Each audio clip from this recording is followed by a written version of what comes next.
Cool. Hello, everyone. We are live. Everyone, thank you for joining us today for the Pastrami Nation Podcast. I'm your host today, Kevin. Today, we're joined by a really, really cool group of people. Of course, you know him. He's the co-founder of Pastrami Nation, editor of Pastrami Nation, Mr. Nolan Smith. How are you? Howdy. How's everybody doing? Good, man. Good. And of course, we have Christian with us today. How you doing today, Christian? Good to be here. Good to be back. Yay, Christian. Yeah. Yeah, and of course, we have the host of the Sarlacc Digest Podcast joining us today. One of the Scott. many hosts. One of the many hosts. There are five of us. So Okay. yeah. One of the many hosts of the Sarlacc Digest Podcast here joining us today. And today we're going to be talking about the Book of Boba Fett, which just ended its season run yesterday. So yeah, let's go ahead and just dive into it. First of all, let's just talk about first impressions. What do we think? Are we, were we excited about it? Were we happy with it? What are your guys' thoughts? Are we going to take turns? How do we think? I feel. Yeah. Jump in. Heck yeah. Let's jump on in. I mean, I was very excited for it to begin with. I like, what they did with Boba Fett in The Mandalorian was awesome. How could we not be excited for it? And then that teaser at the end of The Mandalorian season 2, Star Wars gangster movie, or series, that's going to be awesome. So yeah, anticipation was high going in, I would say, very much so. But yeah, I don't know. You guys will probably want to add to that. I will not stop talking. So if anybody else wants to go first, So yeah, I felt the same way coming off of Mando season 2. I was ready for Book of Boba Fett. It was exciting. It was, I was excited to enter this world that I really didn't know a whole lot about, with this character who was just this mysterious. Listen, I understand like people probably know a lot about him reading comic books and all these other things. I don't know anything about him. I'm the kind of the average Star Wars viewer. I've seen all the movies. I've seen some of the Clone Wars. I've been on Star Tours. that's the extent, but I love it all. I think it's great. So it was really fun to be able to jump into it and to learn about this character. And so at first I was very excited about it. At first I'm hearing like keywords. I know. Listen, I hate. Well, Kevin also hated Ghostbusters, so I mean, I did not hate Ghostbusters. I actually quite enjoyed Ghostbusters, but it's the whole fan servicey thing that Anyways, we'll get into that on another time, another podcast. But overall, I thought it was like 50-50 for me. Like the first part of the season was kind of slow. It kind of started to lose me a little bit. I don't know if it was just because I just wasn't into I just wasn't feeling Boba Fett, as much as I feel like I should have. I feel like it's kind of like that whole thing, where you kind of see what's behind the mask, where you kind of the magician shows his tricks. You know what I mean? Yeah. I always found like Boba Fett to be a fascinating character. I didn't really need to see more. I like the mystery of it, right? This still left plenty to kind of be explored of his, past. But to me, that kind of plays into my thoughts on a lot of these kind of things. I just don't need to see too much. And I felt like I saw too much till about halfway through. So, yeah. I want to jump in on this. Scott's going to be the opposite of you.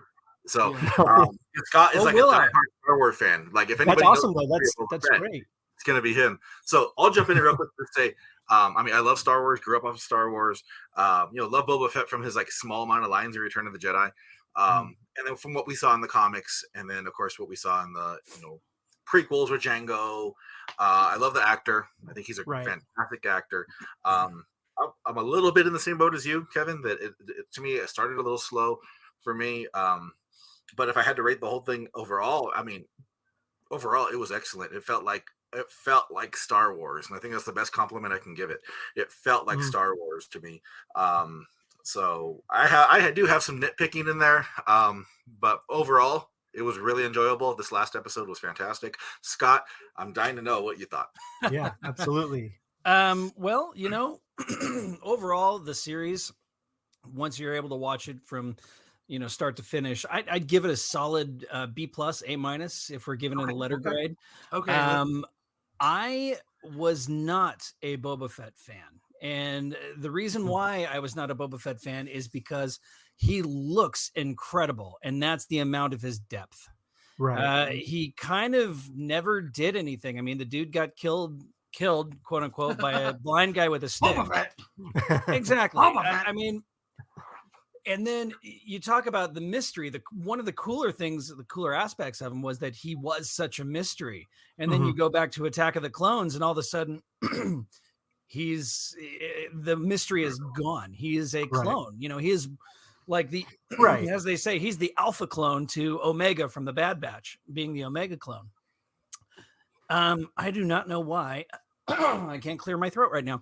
So, anyway, he is the alpha clone that was, of course, not altered to age fast or anything like that. And that kind of killed some of the mystery. Also, to see him, as a little kid running around chasing after his dad, and all that. It just, Attack of the Clones is notoriously my least favorite Star Wars movie of the entire saga. Okay, so I will not harp on this too much, but Django is awesome. Too.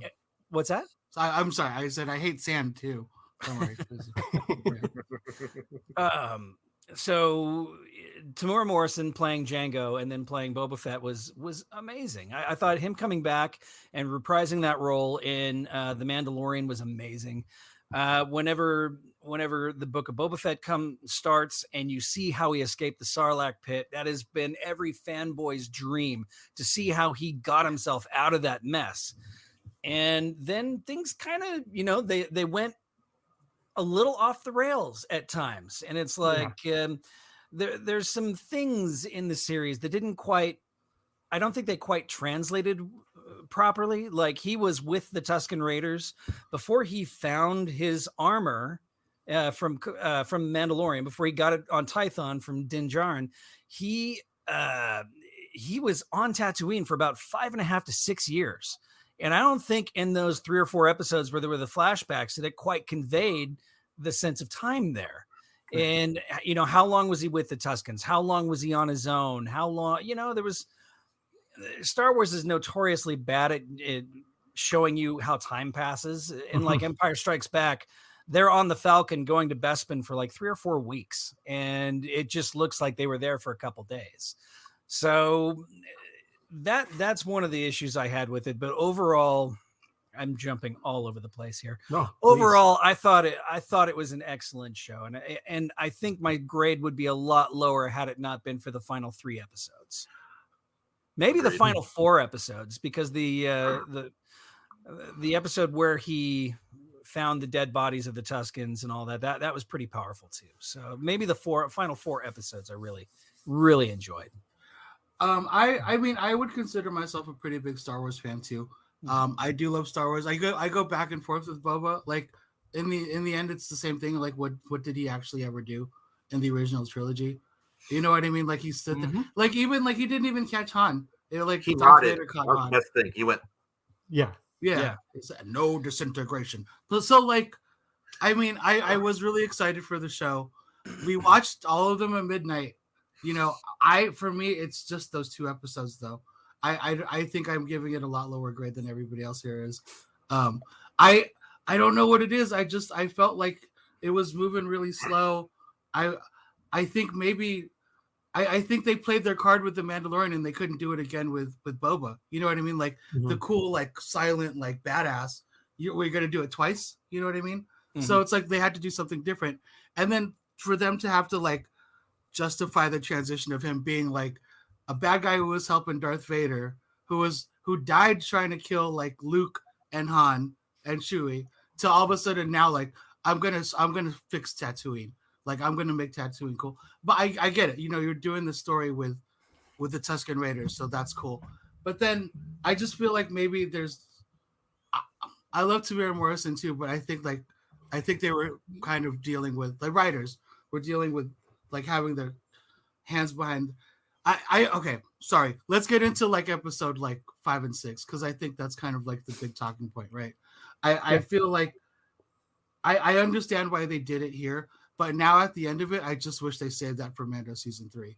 Like, because I really, and this is like, and I have to credit my girlfriend for this, like the way that they resolved, like the big question, right, that Grogu was asked by Luke, right, the way that they resolved that in the last episode, it felt cheap. Like that, it was such a beautiful thing that they did. Like, and then the way that they ended it, it was like just like beautiful storytelling. And then like, oh, that's shiny. Like, you know what I mean? It just shows up with R2. And then like, also, how did R2 know? Like, how did R2 know that Grogu knew that lady? You know what I mean? They just like it, or is that the only place to land a ship in all of Tatooine? You know what I mean? Like that is just weird to me. I think also I hated the teenagers. Like the cyberpunk teenagers, I couldn't stand them. A lot of people did, yeah. I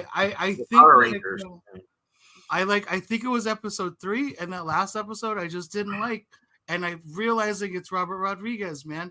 I hate to go there, but like I feel like he's just like, hey, remember El Mariachi? Hey, remember, you know what I mean? Like he's like, look, I'll do it again. And the guy doing like a spin move, like, why are you spinning? Like, I don't know, it was so weird to me. That didn't bother me as much as I love Robert Rodriguez. I'm like I'm a huge fan, but I don't feel like he works. This one just felt very much like almost like a director for hire, but he was kind of putting little things here and there, like you said, the spin move and everything. Oh, sorry, go ahead. No, go ahead. No, I just feel like he had. I mean, obviously he would be invested in Boba Fett. He was the one who directed, like Boba Fett's return in The Mandalorian. And I just feel like they did all this stuff with like Mando and Grogu, and he was like, "Can I cuss? Or are we not cussing on this thing?" I don't know. But he was just like, "Forget all that stuff. Like, I care about Boba Fett." So like, oh, we did all this awesome stuff with Grogu in the last episode. Whatever, just have him show up. It's like Luke didn't care. He was like, "Oh, that's how you answered my question? Fuck off my planet." And like, just like R2, drop this kid off wherever. I don't care. Like, I don't know. It felt really like cheap to like. It's an interesting take on that, because I felt like that last episode, I think they did that pretty well with you didn't have to see him when he chose which part. Right. Like, no, I'm not saying that we needed to. Right. And I thought it was a little weird too. At first I was like, wait, Grogu's flying an X-Wing? Like, this is like strong force crap. But I mean, it's R2. Like R2 is like one of the saviors of the entire saga. So to me, I felt like it did definitely pick up with the Mandalorian coming in. I often like refer to Boba Fett as like, okay, so Star Wars is about like intergalactic, piracy and fighting and this and that and justice and injustice. And then Boba Fett's about, let's go make an appointment with the mayor. And you're like, well, nobody wants to do that stuff. But I felt like the last year was really, really well done. I really liked the Cad Bane showdown with Boba Fett, because it really showed that, like Boba Fett's not somebody you mess with. Like, even though he's trying to turn that other leaf, like he'll screw you up. And then I know a lot of people were angry about the way Cad Bane looked, but how else was he going to look? He looked like Cad Bane to me. If you look at the Clone Wars and Rebels themselves, they're very stylized cartoons. Look at the way they drew Count Dooku. Okay, Count Dooku in the Clone Wars looks insane. I mean, he looks amazing. And then you got Christopher Lee, who is a badass, but he doesn't look like that. It's all artist interpretation. People need to chill out. And that's what I like to tell everybody who is bashing all of Star Wars right now and every little microscopic aspect of it. Chill the hell out. Sit back, quit over analyzing it, sit back and enjoy the ride, because I mean, ultimately we didn't sit down in the theaters in 1977, 80 and 83 and overanalyze every little thing. We were in it for the ride. We were kids too. So, I mean, now that we're all adults and we're comparing them to this, to the new saga, to the original trilogy and the sequel trilogy and the prequel trilogy, we are just going off the rails and forgetting to enjoy it. And honestly, I think that if everybody just calm the fuck down and relax, sit back and enjoy watching Boba Fett playing the Godfather on screen, literally scenes taken from the Godfather on screen, chill out, enjoy it for what it is, Probably my biggest gripe of it was the show up until episodes 5 and 6 was Tatooine. I'm so damn tired of Tatooine, but I get it. That's where he needed to be. That's where he was, that's where his armor was. There's a reason for that. And I mean, they introduced Cobb Vanth for his armor. Cobb Vanth was in the Aftermath novels. Mm-hmm. It told his story in those novels, and we got to see it in live action. Which is really cool. That's incredible. Bringing novelizations into canon, into, visual form. They've never really done that before, So to me, people just need to relax. Just relax, enjoy it. I can nitpick the hell out of every episode to death. Even the fact that, like you said, the mods, the kids, the Power Rangers, as you called them, the mods did not feel like they belonged on Tatooine. Yeah. They felt like they belonged mainly on, say, Coruscant. Okay. Right, even the main, I think her name's Thrash. She has a Coruscanti accent, but yet she was born, as she said, and raised in the streets of Tatooine. Those two things don't jive, but otherwise, so what? So they had one episode where they did a slow speed chase through Tatooine, through Mos Espa streets. Whatever, it's fine. That was one part of an episode. Right. I don't know. They don't bother me as much as they bother others. So, well, you made a good point, Scott. Like, just kind of enjoy it, because we didn't have Star Wars series for a while. We were lucky with the Clone Wars. We were lucky with the animated series that we got, but we didn't have live action until we hit Mandalorian, right? And I think from Mandalorian to now, like, it's almost spoiled us that we get to see Star Wars on the small screen, original stories. Like you said, Cobb Vanth. Like, how cool is that to see?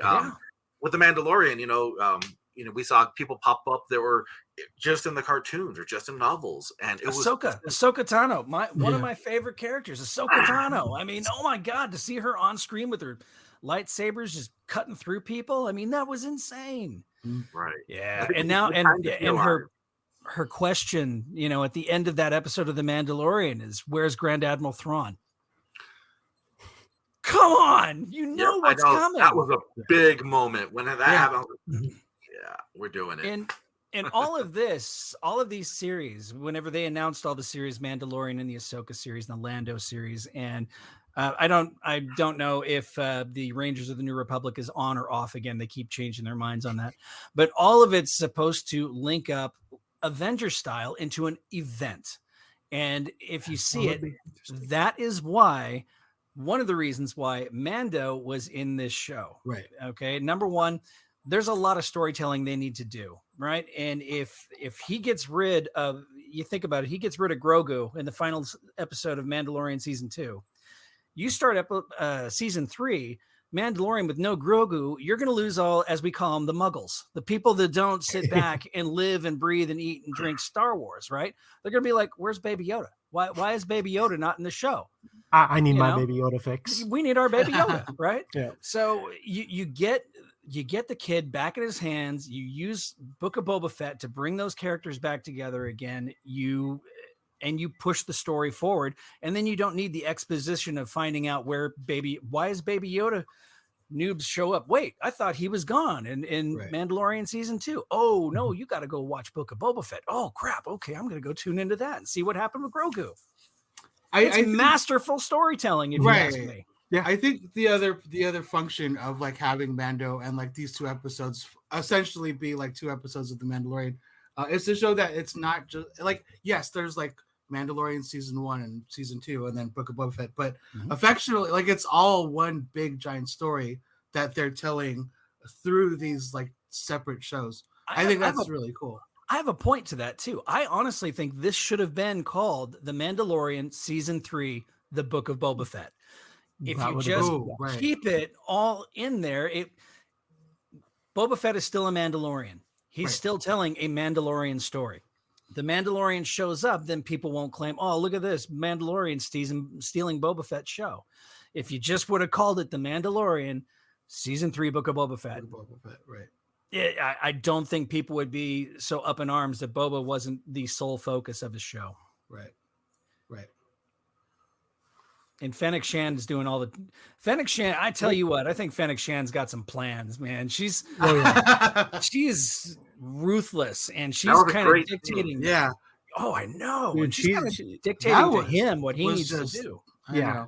She was my favorite character throughout the whole series. I mean, that was just cold-blooded murder at the end there, though, right? It was. Yes. I mean, not that they didn't deserve it, but like I was like, this okay. There was there was one missed opportunity that I counted in the final episode, and that is you've got Boba Fett squaring off against Cad Bane. They're staring at each other, and you've got Fennec Shand behind saying, "Stop it. Don't do it. Don't do it." Cad Bane should have recognized Fennec Shand from their showdown on the Bad Batch. Yeah. I think that little, and I didn't realize that. It wasn't until Chris from our show I think it was Chris on our show brought it up. And I'm like, oh my God, you're right. That would have added just that one line, like keep to yourself, Shand, or something like that would have added just another layer of depth to the overall mythos. So I saw a thing, I guess, like, because I was pretty upset. I'm like, did they just kill Cad Bane? Like they brought him into live action just to kill him. But then I guess like there's like a little beeping thing on his chest to show that he's still alive. But that's pretty deep cut. I think that gave him like an out if they decide to take it. I think honestly, all of his appearances in Clone Wars plus his appearance in the Bad Batch, and apparently Duros, us Star Wars geeks know all this crap. Duros don't live that long. They actually age faster than humans. So it's like Chris again on our show pointed out he's like a 90-year-old facing off against a 40-year-old out there in the streets. Because so Boba Fett is only about my age. He's only like 47 years old in this thing. He just looks like hell. Because I like to attribute that to Sarlacc juices. Yeah. Right. But I honestly think it was cool to have Cad Bane there. It was cool that it was the same guy, Corey Burton, doing the voice. I mean, that was insane. And I think he needed to go. I think it needed to prove that Boba Fett could show down again against Cad Bane and walk away the last man standing. And I don't know if you guys noticed, but when his hat rolled off, he had the metal plate on his head. Do you know why he had the metal plate on his head?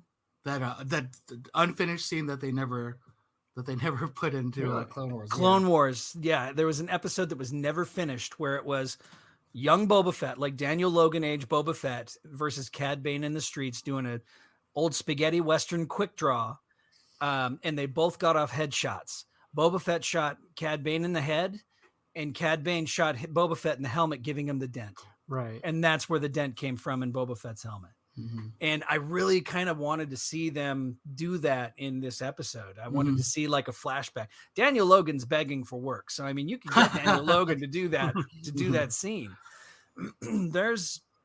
I just think maybe it would have been one showdown too many in the streets of Tatooine, but I was really kind of hoping we'd see this show didn't shy away from flashbacks. So I just think that was kind of a missed opportunity. See, I told you get me talking. I won't stop. That's good. That's good. Yeah, that's good. Yeah.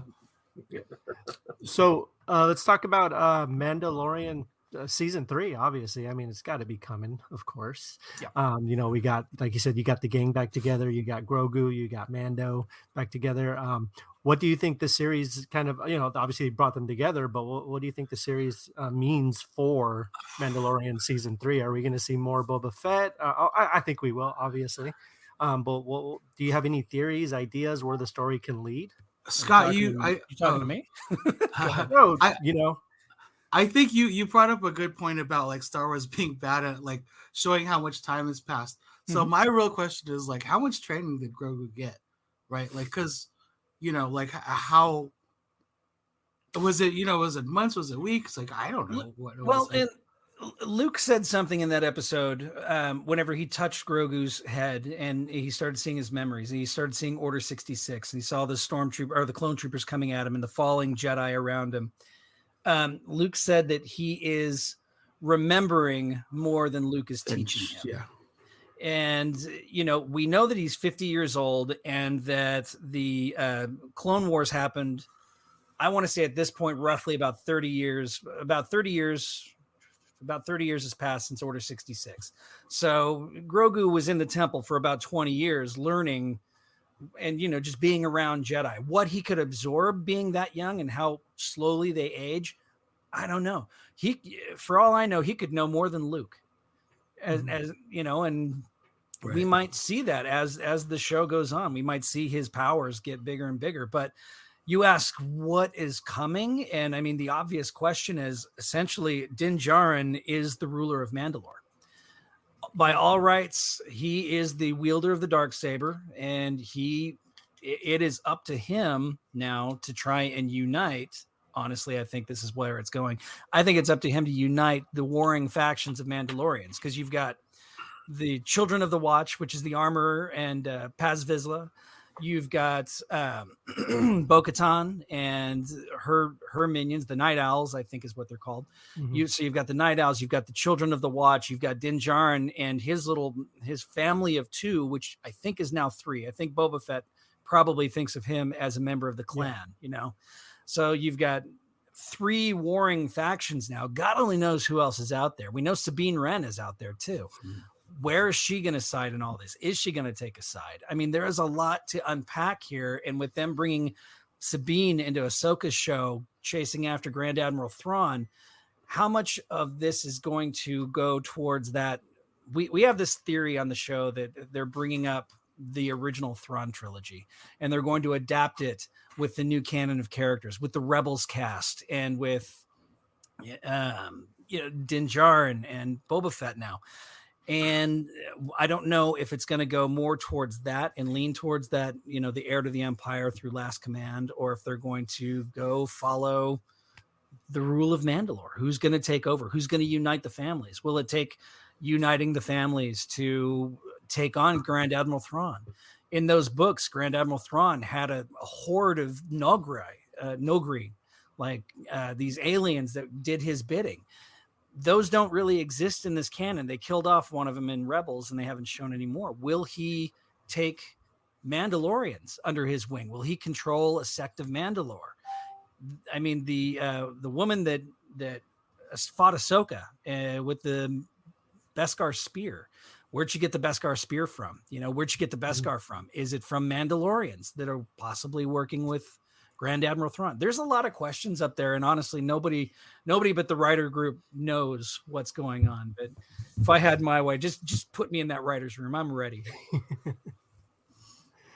Man, that would be awesome. So, obviously, we know the next series coming in Star Wars is it's dated. It's good to go. May 25th. We got Obi-Wan Kenobi. Yeah. You guys excited for that? What do you guys think? I can't wait for more stories on Tatooine. It's not love sand. I just love it. I mean, I've only grown up around it my entire life. I'm excited for it. I hope he goes off world. I hope we maybe see some. I mean, we know they're not afraid of flashbacks. I hope we see some flashbacks with him and Anakin. Yes. There's some debate, you know, that they're saying it's going to be another showdown between Darth Vader and Obi-Wan. And I'm like, does that really fit though? Because in A New Hope, he's like, the presence I've not felt since. Right. Since when? Since Revenge of the Sith, or since the Obi-Wan Kenobi series? I don't know. Yeah. But I'm excited. Ewan McGregor, you kidding me? Let's do this. Ewan McGregor's I'm ready now. He's the best. As long as they get Rian Johnson back to direct, I'm good. Nolan's a huge fan of Rian Johnson. Yeah, we still have to have that Last Jedi podcast. Yes. What's that? We still have to have the Last Jedi podcast. Oh yeah, we'll have it. Well, that'll happen. It'll happen. What about you, Christian? You excited for it? I'm very excited for it. I can't wait. I'm happy to hear that Hayden Christensen's coming back. To what extent? That's awesome. I don't know. Does that mean that because I'd love to see Ahsoka and him. I don't know. So I know they had their little thing. Not a little thing, but like, you know, another encounter as Darth Vader. So I don't know if that would be redundant, but I don't know. Just now that we have Ahsoka in the world, that'd be cool. But again, just to hear Ewan McGregor talk about in interviews and saying like how excited he is to work with Hayden again, like that makes me excited to see it. Yeah, right. So I have no clue what's gonna happen, but I'm here for it. So. Yeah, there is a just by the way, if anyone wants to check it out, there's a actors on Variety. I think it's on YouTube where Ewan McGregor and Pedro Pascal just kind of interview each other. That's cool. It's it's a great episode. I think it's like half an hour or something. It's just they talk about their Star Wars stories and they talk about Obi-Wan and Mandalorian and all kinds of cool stuff. So how jealous Ewan is. How jealous Ewan is that Pedro actually gets to work with stormtroopers, people in suits instead of people in motion capture suits. So I'm excited for that. But I mean, anytime you guys want to talk Last Jedi, just let me know, because in my opinion, Last Jedi is the best film in that new trilogy. Oh, well, thank you. We have 3 people now. Oh, 4 people. 4 people. Yes. Yeah. Well, we're gonna have one. We're gonna have a Yeah, we're Last gonna Jedi. have a mega one. Thank you. Yeah, and Yes, I will gladly hate on it till I die. So I'm You go excited. for it, man. You I- go. yeah, It's not for everybody, but It's Yeah, not.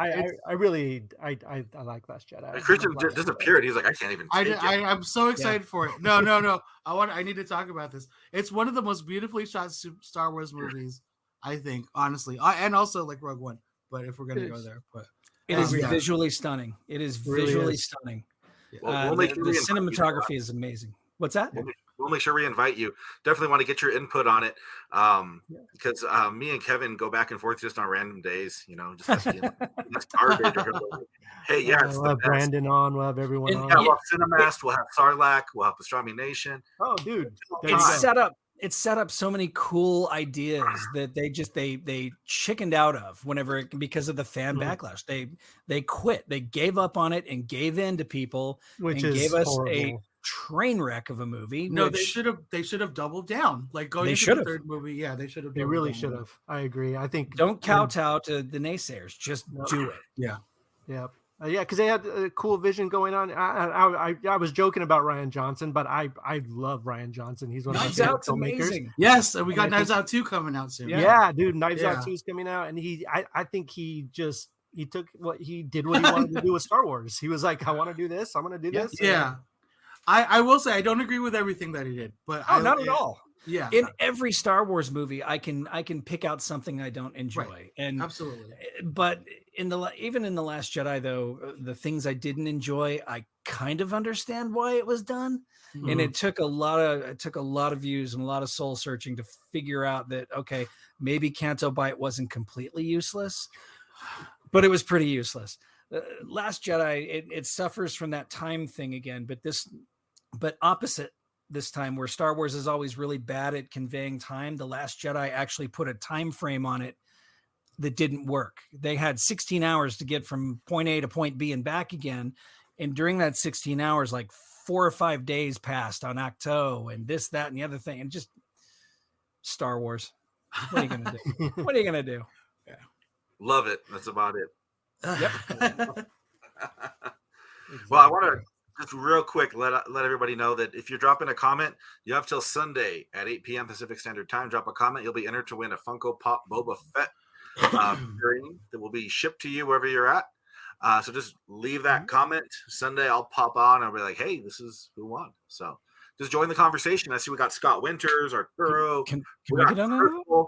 Crystal Lamphere, Jason Beam, Heather, Arturo, Brian Brenegar. We got comments, so keep them coming. We're all entitled to our opinion. So if you're like, hey, it sucked, okay, cool, that's cool. That's your opinion. That's the fun part about it. If anybody follows me on Facebook, you saw my rants on Hawkeye. Like, we are entitled to our opinions, and I loved Hawkeye. that's got to be another episode. There's ever a dumpster fire of a Marvel series, it was that. Completely disagree. But that's what I like, though. We're able to have those talks, and that's what I think Last Jedi is going to end up being for us. When we can respectfully agree and disagree. That okay, you like this, we like this. I don't know if I can be respectful about Hawkeye, but I would try my best. I liked Hawkeye. I really enjoyed it. I'll say this much: I am currently. I love the Disney Plus stuff. I'm happy with what they do generally. I loved Loki. But when it comes down to like a Marvel series, it's still Daredevil to me. Yep. Like what Netflix did with Daredevil. Like I'm rewatching it again. I just did. Yeah. Just got my hands on this guy. Pretty Oh, happy look at with that. Oh, it. nice. Yeah. Super cool. But yeah, I don't know. I'm rewatching again and just like oh my god, I feel like this needs to be respected as like one of the better TV series like out there. Right. But anyway. I appreciate your comments, Christian, because I agree with them. But I appreciate them. Wow. But yeah, we'll make that Last Jedi episode happen, I promise. And Scott will shoot that'll be it fun. because I'd love to get your input. And Kevin's just gonna him and Brandon are gonna have a great But Brian in the comments, this is just awesome.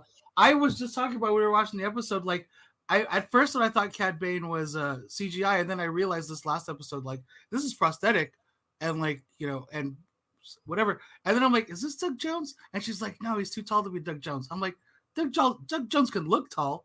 I'm like, he's a skinny dude from its proportion. So Brian, thank you for bringing that to it wasn't Doug Jones though, right? Was it Doug Jones? Apparently it was. Was it? I had to Google if it was Doug Jones. Was it Doug Jones? I'm sorry, Brian. I misread your thing. I thought you were saying that it was. Doug Jones is busy on Star Trek Discovery right now. I don't know. No, it wasn't. Okay, cool. Okay. Oh, it wasn't. Darn. That's a bummer. This was Boner Shrinker. I was super excited that was going to be. I thought you were talking about the other Brian Brenniger comment that said Hawkeye was better than Loki, which is just blasphemy. I don't know about that. Hey, listen, I'm a Hawkeye apologist as well, but I wouldn't say it's better than Loki. Yeah, I don't know. Loki and WandaVision. Those are my two favorites. WandaVision. Loki was kind of all over the place. WandaVision I really enjoyed because I grew up watching all those old sitcoms that they based all those the shows off of. And it just got really dark and very emotional. Loki was an interesting exploration into the mind of a sociopath in love with himself. Yep. And the ending scene meant nothing to me. The whenever the big reveal of the big villain, because I am not a huge Marvel comic reader.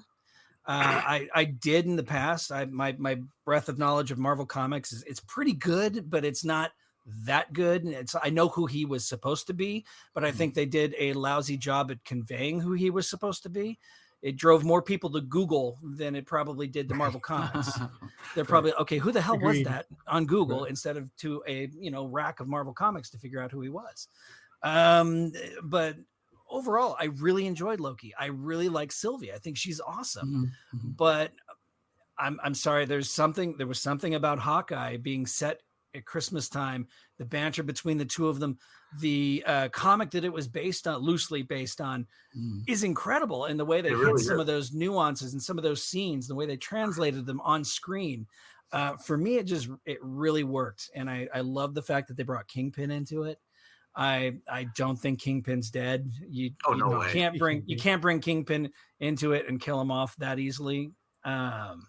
But the way that she had the guts to stand up to him and really try and fight him, I loved it because she just kept getting her ass beat, and it showed true character and a true hero trying to fight against terrible odds. And I don't know, Hawkeye just really worked for me. I loved it.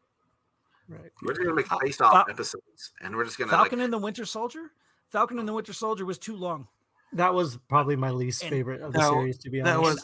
That's the one I was looking for. It could have been a movie. Yeah. I wanted him in that suit by episode 3. I wanted because I love that character, and it drug it out a little too long. So yeah, absolutely. Well, maybe before Moon Knight happens, we'll do a quick little face off so we could debate the Marvel series. What was good and what wasn't in our opinion, and then what our hopes are of Moon Knight, as Moon Knight's going to be landing soon in March. Oh yeah, absolutely. Which one? Absolutely. Moon Knight. Oh, Moon Knight. Right. Okay. Yeah. That cast is just amazing. But anyways, that's another podcast another time. Absolutely. Yeah. Batman meets Hawkman. I mean, how can you not love it? He's an archaeologist, Batman. I mean, with multiple personalities. Multiple personality disorder. It's awesome. Yep.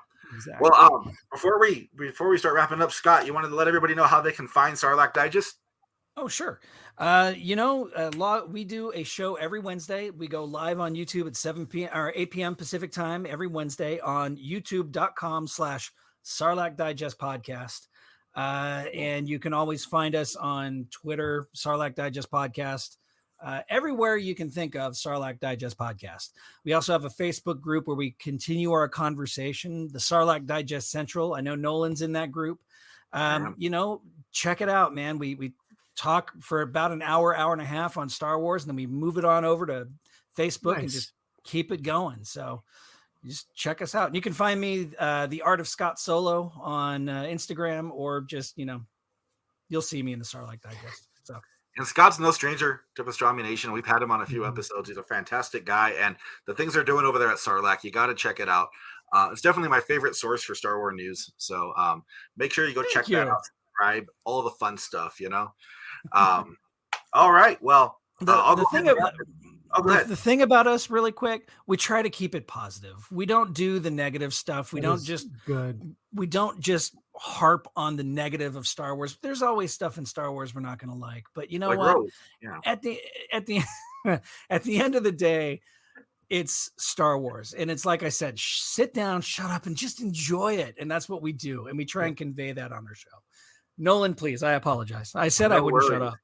No worries, Scott. But make sure you guys go check out Sarlacc Digest. They do a lot of cool things.